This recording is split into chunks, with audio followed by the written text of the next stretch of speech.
Morning students, computer ആപ്ലിക്കേഷൻ്റെ മറ്റൊരു വീഡിയോയിലേക്ക് സ്വാഗതം. നമ്മൾ ഡിസ്കസ് ചെയ്യുന്നത് HTML ഡോക്യുമെൻറ്റിൽ ഉപയോഗിക്കുന്ന ചില ടാഗുകളെ കുറിച്ചായിരുന്നു. കഴിഞ്ഞ ക്ലാസ്സിൽ വരെ നമ്മൾ പറഞ്ഞത് text formatting tag, pre tag, address tag പോലുള്ള വളരെ ഇമ്പോർട്ടൻ്റ് ആയ ചില ടാഗുകളാണ് നമ്മൾ ചർച്ച ചെയ്തത്. ഈ വീഡിയോയിലൂടെ നമ്മൾ പരിചയപ്പെടുന്നത് tag marquee, display text in a scrolling marquee. Scrolling മാർക്യൂവിൽ ഒരു ടെക്സ്റ്റിനെ ഡിസ്പ്ലേ ചെയ്യിപ്പിക്കാൻ ഉപയോഗിക്കുന്ന മാർക്യൂ ടാഗ് എന്താണ് നമ്മൾ വിശദമായി പറയുന്നുണ്ട്. മാർക്യൂ ടാഗിനെ കുറിച്ച് നമ്മൾ ചർച്ച ചെയ്യുന്നു. അതിൻ്റെ ഒരു വിശദമായ ഒരു ഭാഗം നമ്മൾ ചർച്ച ചെയ്യുന്നുണ്ട്. അതിൻ്റെ ആട്രിബ്യൂട്ട്സുകൾ, പലതരത്തിലുള്ള വ്യത്യസ്ത ആട്രിബ്യൂട്ടുകൾ ഇതിന് വേണ്ടി ഉപയോഗിക്കുന്നുണ്ട്. അപ്പോൾ അതിൻ്റെ ആട്രിബ്യൂട്ടുകൾ നമ്മൾ ചർച്ച ചെയ്യും. അതുപോലെ DIV എന്ന് പറയുന്ന formatting A block of text, ഒരു ടെക്സ്റ്റിൻ്റെ ഒരു ബ്ലോക്കിനെ ഫോർമാറ്റ് ചെയ്യുന്ന DIV എന്ന് പറയുന്ന ടാഗിനെ കുറിച്ച് നമ്മൾ ചർച്ച ചെയ്യുന്നു. അതുപോലെ specific fond of the characteristics, അതായത് ഒരു ഫോണ്ട് ടാഗ്, ഫോണ്ട് എന്ന് പറയുന്ന ഒരു ടാഗിനെ കുറിച്ച് നമ്മൾ പറയുന്നുണ്ട്. അതായത് ഫോണ്ടിൻ്റെ കളറ്, ഫേസ്, അതുപോലെ സൈസ്, അതിൻ്റെ സ്റ്റൈല് മുഴുവനൊക്കെ നമ്മുടെ ഡോക്യുമെൻറ്റിലെ സ്റ്റൈലുകളൊക്കെ മാറ്റുന്ന, ഫോണ്ടിൻ്റെ സ്റ്റൈലും സൈസും ഒക്കെ മാറ്റുന്ന ഫോണ്ട് ടാഗിനെ കുറിച്ച് നമ്മൾ ഈ വീഡിയോയിലൂടെ പരിചയപ്പെടുന്നു. അപ്പോൾ ഈ 3 പ്രധാനപ്പെട്ട ടാഗിനെ കുറിച്ചാണ് നമ്മൾ ഈ വീഡിയോയിലൂടെ പറയുന്നത്. അതായത് marquee tag, DIV tag, font tag. അത് വളരെ ഇമ്പോർട്ടൻ്റ് ആയ ഭാഗമാണ് മാർക്യൂ ടാഗ് ഉള്ളത്. അപ്പോൾ എല്ലാവരും ശ്രദ്ധിച്ച് കേൾക്കുക. പ്രാക്ടിക്കലായിട്ട് നമ്മൾ ചെയ്ത് നോക്കാൻ നമ്മുടെ മൊബൈൽ ഉപയോഗിച്ചാലും മറ്റു ഡിവൈസുകൾ ഉപയോഗിച്ചോ കമ്പ്യൂട്ടർ ഉപയോഗിച്ചോ നമ്മൾ എന്ത് ചെയ്യണം, ചെയ്ത് നോക്കണം. ഓക്കെ, നമുക്ക് ക്ലാസ്സിലേക്ക് പ്രവേശിക്കാം. അപ്പോൾ ഈ പാഠഭാഗത്തിലൂടെ നമ്മൾ ഇനി പഠിക്കുന്നത് മാർക്യൂ ടാഗിനെ കുറിച്ചാണ്. പല ടാഗുകളെ കുറിച്ച് നമ്മൾ പറഞ്ഞു. ബേസിക് ആയിട്ടുള്ള എസെൻഷ്യൽ ടാഗുകളെ നമ്മളെ കുറിച്ച് പറഞ്ഞു. ടെക്സ്റ്റ് ഫോർമാറ്റിംഗ് ടാഗിനെ കുറിച്ച് പറഞ്ഞു. അതുപോലെ സം കോമൺ ടാഗ്സ് എന്ന ഹെഡിങ്ങിൽ നമ്മൾ കോമൺ ആയി വരുന്ന ചില ടാഗുകളെ കുറിച്ച് നമ്മൾ ഡിസ്കസ് ചെയ്തു അല്ലേ. ഈ പാഠത്തിൽ നമ്മൾ പഠിക്കുന്നത് മാർക്യൂ ടാഗിനെ. നമ്മൾ ടെലിവിഷനൊക്കെ, നമ്മൾ TV ഒരു വാർത്താ ചാനൽ വെക്കുമ്പോൾ നമുക്ക് കാണാം ടെക്സ്റ്റുകളൊക്കെ സ്ക്രോൾ ചെയ്യുന്നത് നമുക്ക് കാണാൻ കഴിയും. അതായത് ഒരു ഭാഗത്ത് നിന്ന് മറ്റൊരു ഭാഗത്ത് ഇങ്ങനെ മൂവ് ചെയ്യുന്നത് ന്യൂസുകളൊക്കെ നമുക്ക് കാണാം അല്ലെ. വായിക്കുമ്പോൾ താഴെ ഇങ്ങനെ എഴുതി കാണിക്കുന്നത് ന്യൂസുകളൊക്കെ നമുക്ക് കാണാം. ലെഫ്റ്റ് ടു റൈറ്റ് അല്ലെങ്കിൽ റൈറ്റ് ടു ലെഫ്റ്റ് ഒക്കെ ഇങ്ങനെ സ്ക്രോൾ ചെയ്യുന്നതായി നമുക്ക് കാണാൻ കഴിയും. അതുപോലെ നമ്മുടെ വെബ് പേജിലും നമുക്കതുപോലെ ടെക്സ്റ്റുകളെ സ്ക്രോൾ ചെയ്യാൻ വേണ്ടിയിട്ട് സാധിക്കും. അങ്ങനെ ഒരു display text in scrolling marquee, ഈ മാർക്യൂ എന്ന് പറയുന്ന ടാഗ് ഉപയോഗിച്ച് നമുക്ക് ടെക്സ്റ്റുകളെ സ്ക്രോൾ ചെയ്യാം, മൂവ് ചെയ്യിപ്പിക്കാം. അത് എങ്ങനെ എന്നുള്ളതാണ് നമ്മൾ ഈ ചാപ്റ്ററിൽ പഠിക്കുന്നത്. ഓക്കെ, അപ്പോൾ നമ്മൾ പ്രോഗ്രാമിലൂടെ നമ്മൾ പഠിക്കുകയാണ്. ഒരു എക്സാമ്പിൾ നമുക്ക് ചെയ്ത് നോക്കാം.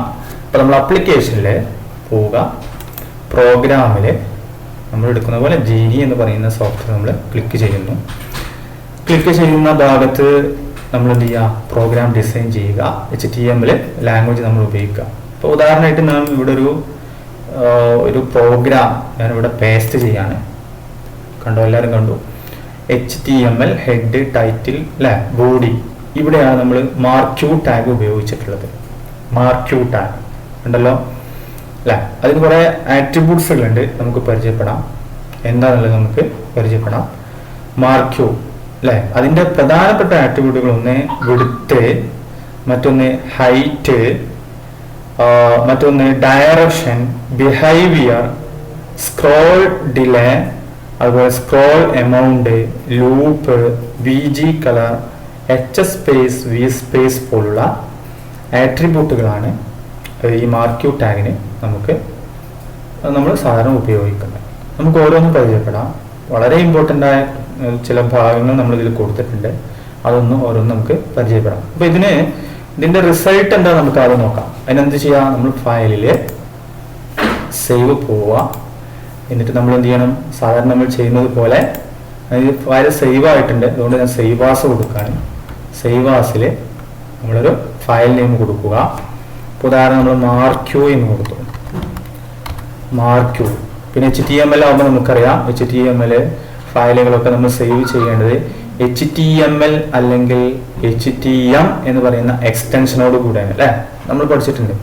അപ്പോൾ ഇവിടെ HTML എന്ന് പറയുന്ന എക്സ്റ്റൻഷൻ ഞാൻ ഉപയോഗിച്ചു. ഇനി നമ്മൾ സേവ് ചെയ്യുന്ന ലൊക്കേഷൻ സെലക്ട് ചെയ്യുക, സേവ് അല്ലേ. എന്നിട്ട് നമ്മൾ ഡെസ്ക്ടോപ്പിൽ പോയിട്ട് നമ്മൾ എന്ത് ചെയ്യുന്നു, റൈറ്റ് ബട്ടൺ ക്ലിക്ക് ചെയ്ത് ബ്രൗസർ വഴി നമുക്ക് ആ ഡോക്യുമെൻ്റ് ഓപ്പൺ ചെയ്യാം. അപ്പോൾ ഇവിടെ ഞാൻ മോസില്ല ഫയർഫോക്സ് എന്ന് പറയുന്ന ബ്രൗസറാണ് ഓപ്പൺ ചെയ്തത്. കണ്ടോ, ഇത് കണ്ടോ, ഒരു ടെക്സ്റ്റ് ഇവിടെ എന്ത് ചെയ്യുന്നുണ്ട്, അങ്ങോട്ടും ഇങ്ങോട്ടും മൂവ് ചെയ്യുന്നുണ്ട്. നമുക്ക് ഓരോന്നും പരിചയപ്പെടാം അല്ലേ. വീണ്ടും നമുക്ക് പ്രോഗ്രാമിലേക്ക് പോവാം. അപ്പോൾ നമുക്ക് ഇവിടെ HTML ടൈറ്റിൽ കൊടുത്തിട്ടുണ്ട്, HTML മാർക്യൂ ടാഗ് അല്ലേ, HTML മാർക്യൂ ടാഗ് ഉണ്ടോ, ഇതാണ് ടൈറ്റിൽ ഇവിടെ വന്നു. പിന്നെ വന്നിട്ടുള്ളത് ഹെഡ് ബോഡി, ഇവിടെ മാർക്യൂ ടാഗ് ഉപയോഗിച്ചു. This will take only 50% width of browser window അല്ലേ. ഈ ടെക്സ്റ്റ് ഇതൊരു ടെക്സ്റ്റാണ്, ഫോർ എക്സാമ്പിൾ കൊടുത്താണ്. ഈ ടെക്സ്റ്റ് എന്ത് ചെയ്യുന്നത്, മൂവ് ചെയ്യുന്നത് നമുക്ക് കാണാം. എവിടെ, നമ്മൾ ബ്രൗസർ വിൻഡോയിൽ കണ്ടോ, will type only 50% with browser window. ഇതെന്താ, ലെഫ്റ്റിൽ നിന്നും റൈറ്റിൽ നിന്നും ലെഫ്റ്റിലേക്ക് സ്ക്രോൾ ചെയ്യുന്നു അല്ലേ. അപ്പൊ ഇത് ഈ ടെക്സ്റ്റിനെ കുറിച്ച് നമുക്ക് ആദ്യം പഠിക്കാം. അപ്പൊ ഇവിടെ മാർക്യൂ ടാഗിനോട് വിഡ്ത്ത് എന്ന് പറയുന്ന ഒരു ആട്രിബ്യൂട്ട് ഉപയോഗിച്ചു, വിഡ്ത്ത്. എന്നിട്ട് അതിന്റെ വാല്യൂസ് നമ്മൾ കൊടുത്തത് 50% അല്ലെ, 50%. അഥവാ ബ്രൗസർ വിൻഡോയുടെ 50%, അതിന്റെ 50% പകുതിയാണ് അല്ലെ. ഈ പകുതിയിൽ നിന്ന് സ്ക്രോൾ ചെയ്യണം എന്നാണ് പെർസെൻറ്റേജ് രൂപത്തിൽ നമ്മളവിടെ കാണിച്ചത്. വിഡ്ത്ത് കേട്ടോ, വിഡ്ത്താണ് കൊടുത്തത് അല്ലെ. അപ്പൊ പകുതിയിൽ എന്ത് ചെയ്യും, അത് സ്ക്രോൾ ചെയ്യുന്നതായി നമുക്ക് കാണാം. നോക്കൂ, ഇത് എവിടുന്നാണ് തുടങ്ങുന്നത് നമുക്ക് നോക്കാം അല്ലേ. ഇപ്പൊ ഇവിടെ width of the browser window കണ്ടോ, ഇവിടുന്നാണ് സ്റ്റാർട്ട് ചെയ്യുന്നത്. നേരെ ബ്രൗസർ വിൻഡോ പറഞ്ഞാൽ ഈ ഭാഗം, നമ്മൾ ഈ കാണുന്ന ഈ ഭാഗത്തിന്റെ പകുതിയിൽ നിന്നാണ് സ്ക്രോളിങ് ആരംഭിക്കുന്നത്. പകുതിയിൽ നിന്ന് കണ്ടോ, പകുതിയിൽ നിന്ന് ആരംഭിക്കുന്നുണ്ട്. അപ്പൊ വിഡ്ത്ത് 50% എന്ന് നമ്മൾ നൽകിയത് കൊണ്ടാണ് അവിടുന്ന് എന്ത് ചെയ്തത്. അപ്പോൾ ഒരു വിഡ്ത്തിനെ ക്രമീകരിക്കാൻ വേണ്ടിയിട്ടാണ് നമ്മൾ വിഡ്ത്ത് എന്ന് പറയുന്ന ആട്രിബ്യൂട്ട് ഉപയോഗിക്കുന്നത് അല്ലേ. അവിടെ ആ മാർക്യൂ ടാഗ് നമ്മൾ ക്ലോസ് ചെയ്തു. ഇനി മാർക്യൂ ടാഗിന്റെ മറ്റൊരു ആട്രിബ്യൂട്ടാണ് ഹൈറ്റ്. എത്ര ഹൈറ്റിൽ വരണം, അത് നമ്മൾ പിക്സൽ രൂപത്തിലാണ് കൊടുക്കുക.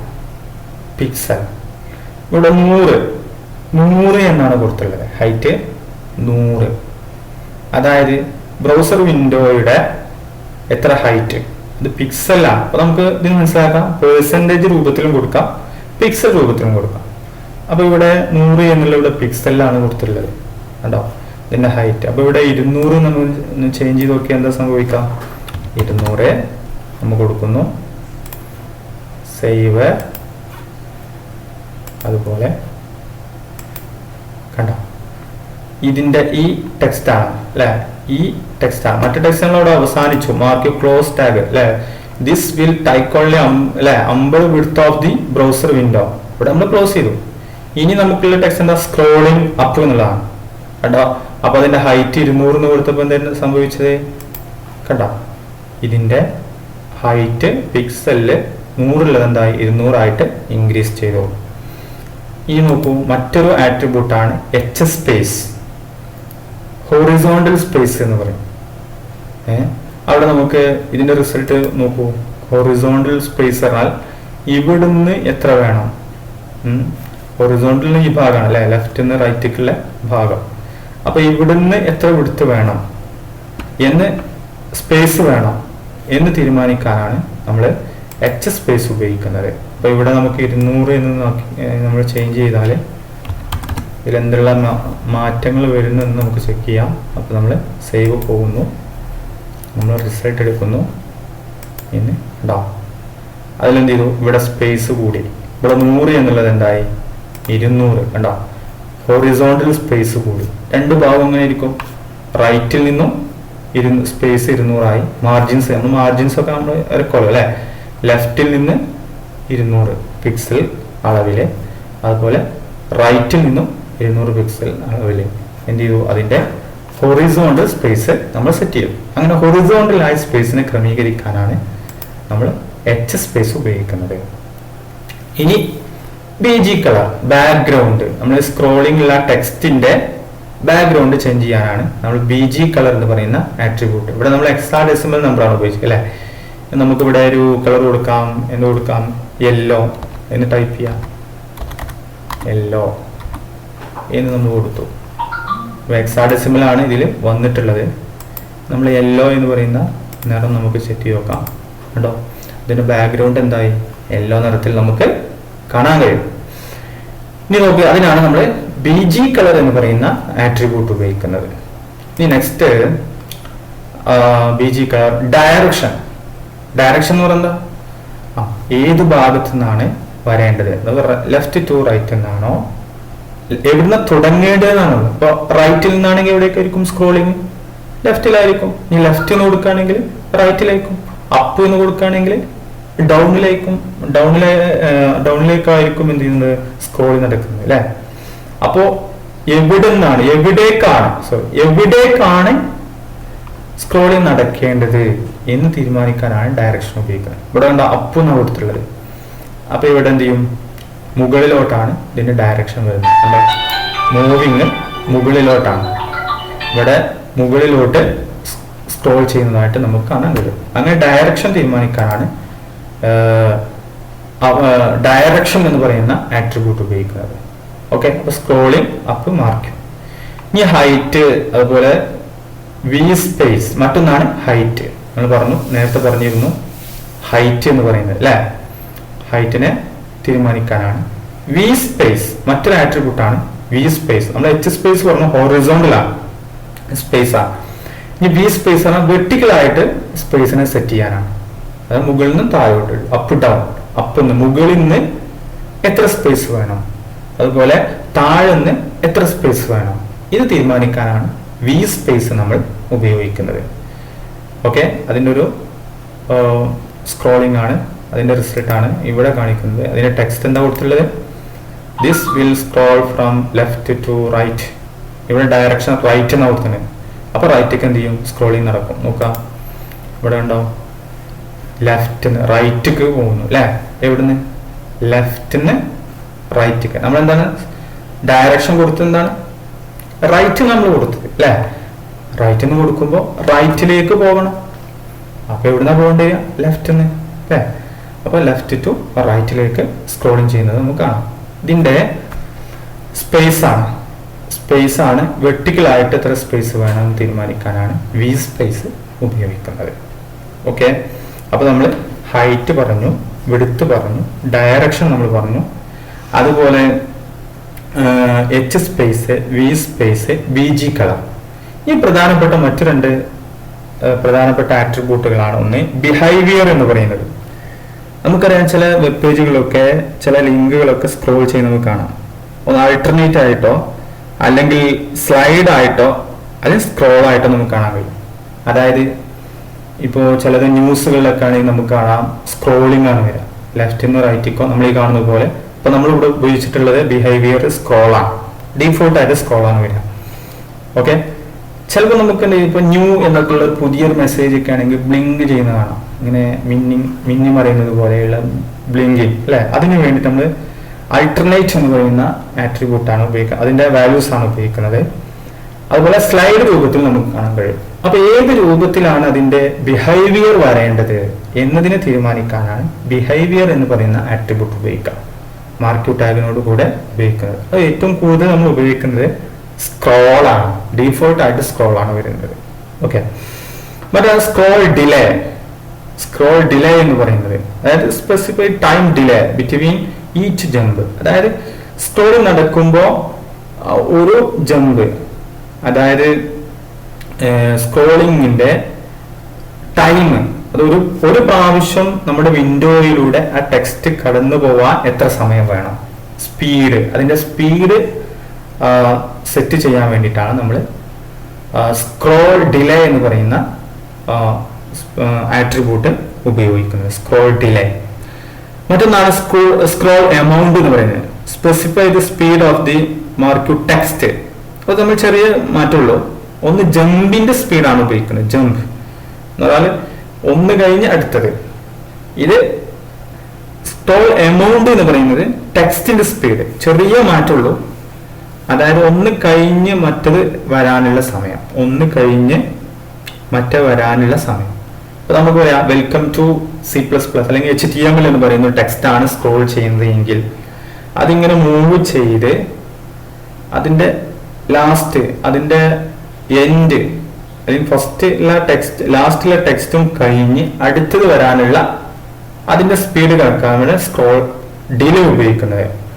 ഇനി അതിന്റെ ടെക്സ്റ്റ് ആ വിൻഡോയിലൂടെ കടന്നു പോകാൻ എത്ര സ്പീഡ് വേണം എന്നാണ് സെറ്റ് ചെയ്യാനാണ് സ്ക്രോൾ എമൗണ്ട് ഉപയോഗിക്കുന്നത്. ഓക്കെ, അപ്പൊ സ്പീഡ് കൂട്ടാനും കുറക്കാനും നമ്മൾ സാധാരണ സ്ക്രോൾ എമൗണ്ട് ആണ് ഉപയോഗിക്കുന്നത്. മറ്റേ ജമ്പ് സ്പീഡാണ്, ഇത് ടെക്സ്റ്റ് സ്പീഡാണ്. അത് മനസ്സിലാക്കി വെക്കണം. അപ്പോൾ നമ്മൾ ഇത് വീഡിയോസിൽ നമ്മൾ റിസൾട്ട് കാണുമ്പോൾ നമുക്ക് മനസ്സിലാവും അല്ലേ. ഈ മറ്റൊരു പ്രധാനപ്പെട്ട ആട്രിബ്യൂട്ടാണ് ലൂപ്പ് എന്ന് പറയുന്നത്. ലൂപ്പ് അതായത് ഈ റൗണ്ട് റൊട്ടേഷൻ, എത്ര റൊട്ടേഷൻ വേണം എന്ന് കണക്കാക്കണം. ഇപ്പോൾ നമുക്കറിയാം ഒരു ന്യൂസ് ഒക്കെ ആണെങ്കിൽ നമ്മളുടെ ന്യൂസിന്റെ വെബ് പേജ് ഒക്കെ ആണെങ്കിൽ ആ ടെക്സ്റ്റ് ചിലപ്പോൾ 24 മണിക്കൂർ, ചിലപ്പോൾ 2 ദിവസം അല്ലെങ്കിൽ 3 ദിവസം അല്ലെങ്കിൽ 5 മണിക്കൂർ വരെ അത് സ്ക്രോൾ ചെയ്യുള്ളൂ അല്ലേ. പിന്നെ എന്ത് ചെയ്യും, ആ ടെക്സ്റ്റ് അപ്ഡേഷൻ ആവും അല്ലേ. അപ്പൊ അതിന്റെ ടൈം എത്രയാണ്, ഇതിന്റെ റൊട്ടേഷൻ വരേണ്ടത്, എത്ര പ്രാവശ്യം ഇത് വിൻഡോയിൽ കടന്നു പോകണം, അത് സെറ്റ് ചെയ്യാനാണ് ലൂപ്പ് എന്ന് പറയുന്ന ആട്രിബ്യൂട്ട് ഉപയോഗിക്കുന്നത്. അത് ഇൻഫിനിറ്റ് എന്ന് പറയുന്ന വാല്യൂസ് ആണ് ഉപയോഗിക്കുന്നതെങ്കിൽ അതിലെന്തില്ല, അത് ആജീവനാന്തം, അതായത് എപ്പോഴും ഇങ്ങനെ റൊട്ടേഷൻ വന്നുകൊണ്ടിരിക്കും. അതിൽ നമ്മൾ ഇത്ര ടൈം കൊടുക്കുകയാണ്, 1 മിനിറ്റ് 2 മിനിറ്റ് എന്നാൽ സമയം നമ്മൾ സെറ്റ് ചെയ്യുകയാണെങ്കിൽ അത്ര സമയമുള്ളൂ നമുക്ക് ഈ സ്ക്രോളിംഗ് ചെയ്യാൻ കഴിയും. അങ്ങനെ നമ്മൾ ലൂപ്പ് റൊട്ടേഷൻ തീരുമാനിക്കാൻ, ടൈം തീരുമാനിക്കാൻ വേണ്ടി ഉപയോഗിക്കുന്ന ഒരു ആട്രിബ്യൂട്ടാണ് ലൂപ്പ് ആട്രിബ്യൂട്ട്. അപ്പൊ ഇതാണ് മാർക്യൂ ടാഗിന്റെ ആട്രിബ്യൂട്ട്സ്. മാർക്യൂ ടാഗ് ഉപയോഗിക്കുന്നത് എന്തിനാണ്, displaying text in a scrolling രൂപത്തിൽ ടെക്സ്റ്റുകൾ ഡിസ്പ്ലേ ചെയ്യിപ്പിക്കാൻ വേണ്ടിയിട്ടാണ്. അതിന്റെ ആട്രിബ്യൂട്ട് നമ്മൾ പറഞ്ഞു, ഒന്ന് height, width, direction, behaviour, scroll delay, scroll amount, loop, BG colour, H space and V space. ഇവയാണ് എന്ത് മാർക്യൂ ടാഗിന്റെ ആട്രിബ്യൂട്ട്. ഓക്കെ, അത് വളരെ ഇമ്പോർട്ടൻ്റ് ആയ ഒരു ടാഗാണ്. ഇതിന്റെ ആട്രിബ്യൂട്ട്സുകൾ സാധാരണ ചോദിക്കുന്നത്.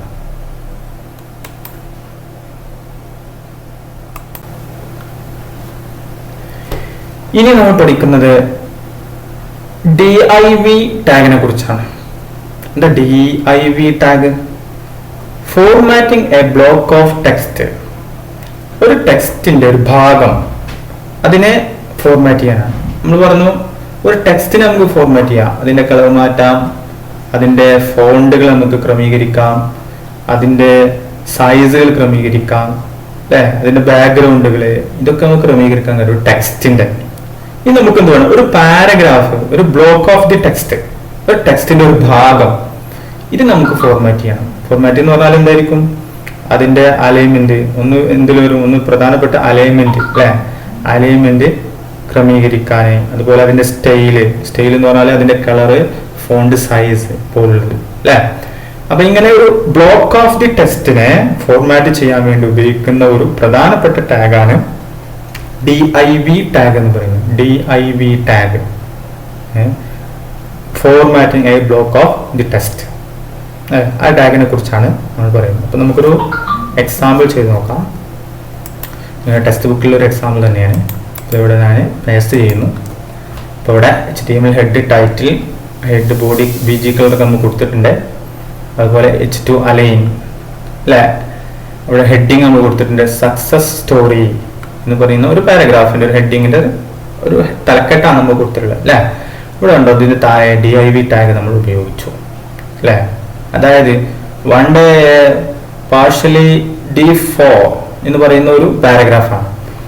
ഈ പാരഗ്രാഫിനെ നമുക്ക് എന്ത് ചെയ്യണം, ഫോർമാറ്റ് ചെയ്യണം ഒരു പാരഗ്രാഫ് ഇവിടെ കൊടുത്തിട്ടുണ്ട്. അതിന് മുന്നേ നമ്മൾ എന്ത് ചെയ്തു, ആ ടെക്സ്റ്റിനെ ഫോർമാറ്റ് ചെയ്യാൻ വേണ്ടി DIV കണ്ടോ ടാഗ് ഉപയോഗിച്ചു. ആദ്യം നമ്മൾ അതിനെ സെൻട്രലൈസ് ചെയ്യാണ്. അപ്പൊ നമ്മൾ അലൈൻ സെന്റർ, അലൈൻ എന്ന് പറയുന്ന ആട്രിബ്യൂട്ട് ഉപയോഗിച്ചു. അപ്പൊ DIV ടാഗിന്റെ പ്രധാനപ്പെട്ട ഒരു ആട്രിബ്യൂട്ടാണ് അലൈൻമെന്റ്, അലൈൻ എന്ന് പറയുന്നത്. അതിന്റെ വാല്യൂസുകൾ എന്താണ്, സെന്റർ ഉണ്ടാവും, ലെഫ്റ്റ് റൈറ്റ് ഉള്ള വാല്യൂസുകളാണ്. ഇവിടെ നമ്മൾ സെന്റർ എന്ന് പറയുന്ന വാല്യൂസ് ആണ് ഉപയോഗിച്ചത് അല്ലെ. അതുപോലെ DIV ടാഗിന്റെ മറ്റൊരു ആട്രിബ്യൂട്ടാണ് സ്റ്റൈൽ. അതായത് ഇതിന്റെ നിറം, അതിന്റെ നിറം സെറ്റ് ചെയ്യാൻ വേണ്ടിയിട്ട് സ്റ്റൈൽ എന്ന് പറയുന്ന ആട്രിബ്യൂട്ട് ഉപയോഗിക്കുന്നു. ഇവിടെ കണ്ടോ, ഇവിടെ കളർ. സ്റ്റൈൽ എന്ന് പറയുന്നത് നിറം സെറ്റ് ചെയ്യാനും അതുപോലെ അതിന്റെ ഫോണ്ട് സൈസുകൾ ക്രമീകരിക്കാനും ഉപയോഗിക്കാറുണ്ട്. അപ്പൊ സ്റ്റൈൽ കളർ ആണെങ്കിൽ നമ്മൾ എന്ത് ചെയ്യണം, കളർ ഈസ് ടു. ഇനി ടെക്സ്റ്റുകളാണെങ്കിൽ ടെക്സ്റ്റ് ഈസ് ടു എന്ന് പറഞ്ഞിട്ട് ടെക്സ്റ്റിന്റെ നിറം എന്താ വെച്ചാൽ നമ്മൾ കൊടുക്കണം അല്ലെ. നിറങ്ങൾ സെറ്റ് ചെയ്യാനാണ്. അപ്പൊ കളർ ഫോണ്ട് സൈസ് അല്ലെ. അപ്പൊ ഇവിടെ സ്റ്റൈൽ കളർ ഈക്വൽ ടു നമ്മൾ ഹെക്സാഡെസിമൽ നമ്പറാണ് ഇവിടെ കൊടുത്തിട്ടുള്ളത് അല്ലെ. അപ്പൊ ഈ പാരഗ്രാഫ് നമ്മൾ എഴുതി നമ്മൾ എന്ത് ചെയ്യണം, പാരഗ്രാഫ്സ് അവസാനിപ്പിച്ച് എന്ത് ചെയ്യാം, ഒരു DIV ടാഗ് അവസാനിപ്പിച്ചു അല്ലെ. ഇതിന്റെ റിസൾട്ട് നമുക്കൊന്ന് ചെക്ക് ചെയ്യാം. ഫയൽ പോവുക, സേവ്, പിന്നെ ബ്രൗസർ വിൻഡോ നമ്മൾ എടുക്കുന്നു. കണ്ടോ സക്സസ് സ്റ്റോറി. ഇപ്പൊ ഇവിടെ കണ്ടോ 1 day partially D4 year old എന്ന് പറയുന്ന ആ പാരഗ്രാഫ് കണ്ടോ, അത് സെൻട്രൽ വന്നിട്ടുണ്ട്. അതിന്റെ നിറം ബ്ലൂ ആയിട്ടുണ്ട് അല്ലേ, ബ്ലൂ ആയിട്ടുണ്ട്. അപ്പൊ ഈ ഒരു ടെക്സ്റ്റ്, ഒരു ബ്ലോക്ക് ഓഫ് ദി ടെക്സ്റ്റ്, ഒരു ഭാഗം ഫോർമാറ്റ് ചെയ്യാൻ വേണ്ടിയിട്ടാണ് DIV ടാഗ് നമ്മൾ ഉപയോഗിച്ചത് അല്ലേ. ഒരു ഭാഗം. ഇപ്പൊ ഇവിടെ ഇതിൽ നമ്മൾ ഇതിന്റെ ഒരു ഭാഗം DIV ടാഗ് നമ്മൾ ഇവിടെ അവസാനിച്ചു, /DIV എന്ന് കൊടുത്തു അല്ലെ. അതിനുശേഷം all success stories are stories of the great failures അല്ലെ എന്ന് പറയുന്ന ഒരു ഭാഗം നോക്കൂ. for learn from your failure and move forward ഉണ്ടാ, ആ ഭാഗം വരുന്നതുകൊണ്ട് ഉണ്ടാ. അത് നമ്മൾ എന്ത് ചെയ്തിട്ടില്ല, DIV ടാഗ് ഉപയോഗിക്കാത്തത് കൊണ്ട്, അവിടെ ഇതിന് മുന്നേ തന്നെ നമ്മൾ ക്ലോസ് ചെയ്തുകൊണ്ട് ആ ടെക്സ്റ്റിന് മാത്രം മാറ്റം വന്നില്ല. അപ്പോൾ ഒരു ബ്ലോക്ക് ഓഫ് ദി, ഒരു ടെക്സ്റ്റിന്റെ ഒരു ഭാഗം ഫോർമാറ്റ് ചെയ്യാൻ വേണ്ടിയിട്ടാണ് DIV ടാഗ് നമ്മൾ ഉപയോഗിക്കുന്നത്. അതിൻ്റെ പ്രധാനപ്പെട്ട ആട്രിബ്യൂട്ടുകളാണ് ഒന്ന് അലൈൻ, മറ്റൊന്ന് സ്റ്റൈൽ. ഇനി അതിലൊരു ID എന്ന് പറയുന്ന ഒരു വിരളമായി ഉപയോഗിക്കുന്ന ആട്രിബ്യൂട്ട് ഉപയോഗിക്കുന്നത്. Assign A unique identifier for the tag. ഒരു ടാഗിന് ഒരു പ്രധാന ഒരു എന്താ പറയാ വ്യത്യസ്തമായ ഒരു ഐഡന്റിഫയർ ഉപയോഗിക്കാണ് എന്ത് ചെയ്യുന്ന ID ഉപയോഗിക്കുന്നത്. അത് ഒരുപാട് നമ്മൾ ടെക്സ്റ്റുകൾ എഴുതുന്ന സമയത്ത്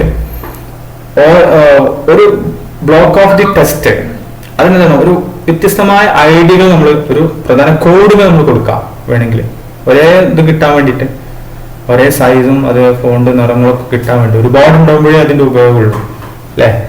ഇപ്പൊ ഒരു കൊട്ടേഷനൊക്കെ വരികയാണെങ്കിൽ ആ കൊട്ടേഷനിൽ എല്ലാ കൊട്ടേഷനും ഇനി ആ കൊട്ടേഷൻ എവിടെയൊക്കെ ഉപയോഗിക്കണ്ടോ അവിടെ എന്ത് ചെയ്യണം, ആ കളർ നിറക്കം കിട്ടണം. അപ്പൊ ഒരു യുണീക്ക് ID ഓരോന്നും നമ്മൾ കൊടുക്കാൻ വേണ്ടിയിട്ടാണ് എന്ത് ചെയ്യുന്നത് ID എന്ന് പറയുന്ന ഫോർമാറ്റ് വിരളമായിട്ട് ഉപയോഗിക്കുന്ന ഒരു ആട്രിബ്യൂട്ടാണ്. പ്രധാനപ്പെട്ട 2 ആട്രിബ്യൂട്ടുകളാണ് അലൈൻ ആൻഡ് സ്റ്റൈൽ എന്ന് പറയുന്നത്. ഓക്കെ, അപ്പോൾ ഒരു ടെക്സ്റ്റിന്റെ ഒരു ബ്ലോക്ക് അതിനെ ഫോർമാറ്റ് ചെയ്യാൻ വേണ്ടിയിട്ട് ഉപയോഗിക്കുന്ന ഒരു ടാഗാണ് DIV ടാഗ്. അതിന്റെ ആട്രിബ്യൂട്ടുകളാണ് അലൈൻ, സ്റ്റൈൽ എന്ന് പറയുന്നത്. ഇനി നമ്മൾ ഫോണ്ട് ടാഗിനെ കുറിച്ച് പഠിക്കാം. Tag font, specifying font characteristics. അതായത് ഒരു ടെക്സ്റ്റിന്റെ നിറം എന്താവണം, അതിന്റെ സൈസ്, അതിന്റെ വലുപ്പം എത്രയാവണം, അതിന്റെ ഫേസ്, സ്റ്റൈൽ അല്ലെ. ഫേസ് എന്ന് പറഞ്ഞാൽ സ്റ്റൈൽ, ഏത് തരത്തിലുള്ള ഫോണ്ട് സൈസ്, സ്റ്റൈലാണ് വേണ്ടത് എന്ന് തീരുമാനിക്കാൻ വേണ്ടി ഉപയോഗിക്കുന്ന ഒരു പ്രധാനപ്പെട്ട ടാഗാണ് ഫോണ്ട് ടാഗ്. അതായത് font tag allow us to change the size and style and color of the text enclosed within font and /font. ഫോണ്ടിന്റെയും /ഫോണ്ടിന്റെയും ഇടയിൽ ക്ലോസ് ചെയ്യുന്ന ടെക്സ്റ്റുകളുടെ കളർ, അതുപോലെ സ്റ്റൈല്, സൈസ് എന്നിവ ചേഞ്ച് ചെയ്യാൻ വേണ്ടി ഉപയോഗിക്കുന്ന ഒരു ടാഗാണ് അല്ലെ? ടാഗ് ഫോണ്ട്, ആ ടാഗിനെ കുറിച്ചാണ് നമുക്ക് പറയാൻ പോകുന്നത്. അപ്പൊ ഇതിൽ തന്നെ നമുക്ക് മനസ്സിലാക്കാം ഇതിന്റെ പ്രധാനപ്പെട്ട 3 ആട്രിബ്യൂട്ട്സുകളാണ് കളറ്, ഫേസ്, സൈസ്. നമുക്കൊരു ഉദാഹരണം ചെയ്ത് നോക്കാം. നമ്മൾ ജീനി എടുത്ത് ഇതിനൊരു ഉദാഹരണം ചെയ്യുന്നുണ്ട്. നിങ്ങളുടെ ടെക്സ്റ്റ് ബുക്കിലെ ഉദാഹരണം തന്നെയാണ് കൊടുത്തിട്ടുള്ളത്. HTML head, title, body, BG colour, every success story is also എന്ന് പറഞ്ഞിട്ട് ഒരു പാരഗ്രാഫ് കണ്ടോ. പിന്നെ ഫോണ്ട് സൈസ് നോക്കാം. ഇതാണ് എക്സാമ്പിൾ. നമുക്കൊന്ന് ആദ്യം ഒന്ന് സേവ് ചെയ്ത് ഇതിന്റെ റിസൾട്ട് എന്താണെന്ന് നോക്കാം. നമ്മൾ സേവ് ചെയ്യുന്നു. നമ്മൾ ക്രോം എടുത്ത് കണ്ടോ, ഇതുപോലുള്ള നമുക്ക് കാണാൻ കഴിയും. അത്രയും പ്രോഗ്രാം ചെയ്യുമ്പോൾ ഇതുപോലെയാണ് നമുക്ക് കാണാൻ കഴിയുന്നത് കണ്ടോ. അപ്പൊ എന്തൊക്കെ മാറ്റങ്ങളുണ്ട്? ഫോണ്ട് ടാഗ് എവിടെ ഉപയോഗിച്ചിട്ടുള്ളത് കണ്ടോ, tag font slash font, font slash font. ഇതിന് പ്രധാനപ്പെട്ട ഒരു ആട്രിബ്യൂട്ടാണ് കളർ എന്ന് പറയുന്നത്. നിറം ചേഞ്ച് ചെയ്യാൻ ആ ടെക്സ്റ്റിന്റെ, അതായത് ഇത് രണ്ടിന്റെയും നമ്മൾ പറഞ്ഞു ഫോണ്ട് ടാഗിന്റെയും സ്ലാഷ് ഫോണ്ടിന്റെ ടാഗിന്റെയും ഇടയിൽ വരുന്ന ഈ ടെക്സ്റ്റിലെ ഈ ടെക്സ്റ്റിന്റെ നിറം ചേഞ്ച് ചെയ്യും. ഇവിടെ നോക്കാം.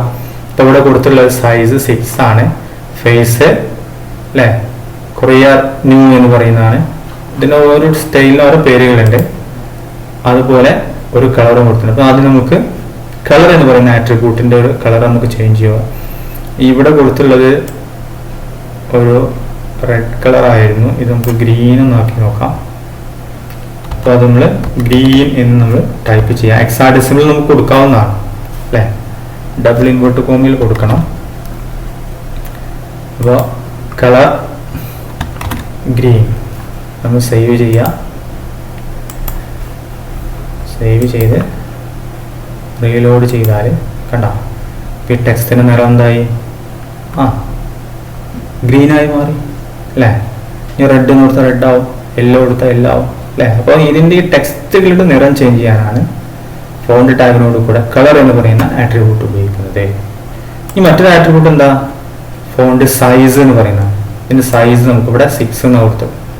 നമുക്ക് ഇവിടെ ഒരു 5 അല്ലെങ്കിൽ 3 എന്ന് കൊടുത്തോളാം. കുറച്ച് നമ്മൾ സേവ് ചെയ്യുന്നു.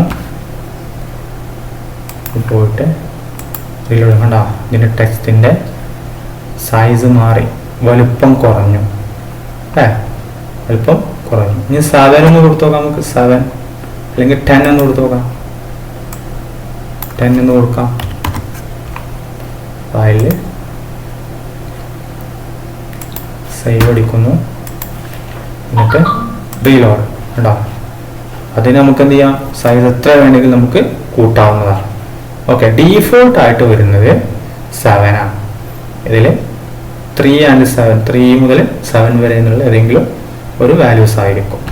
ഓക്കെ, 3 മുതൽ 7 വരെയുള്ളത്. ഇനി ഇതിന്റെ മറ്റൊരു ആട്രിബ്യൂട്ടാണ് എന്ത്? സ്റ്റൈൽ എന്ന് പറയുന്നത് അല്ലേ. അതായത് ഇതിന്റെ ഫേസ് എന്ന് പറയുന്നത്. ഫേസ് എന്ന് പറഞ്ഞാൽ അതിന്റെ സ്റ്റൈൽ, ഇതിന്റെ ഫോണ്ട് സ്റ്റൈൽ എന്താവണം. അപ്പോൾ നമുക്ക് ഇവിടെ ഒരു ടൈംസ് ന്യൂ റോമൻ അത് സപ്പോർട്ട് ചെയ്യുന്ന ഫയൽ സ്റ്റൈലുകളുണ്ട്. അത് മാത്രമേ നമുക്ക് കൊടുക്കാൻ പറ്റുള്ളൂ. അപ്പോൾ നമുക്ക് കൊടുക്കാം ടൈംസ് ന്യൂ റോമൻ.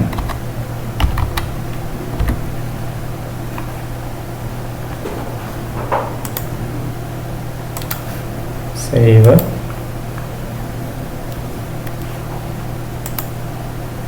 അപ്പോൾ ഇതിന്റെ സൈസ് മാറി.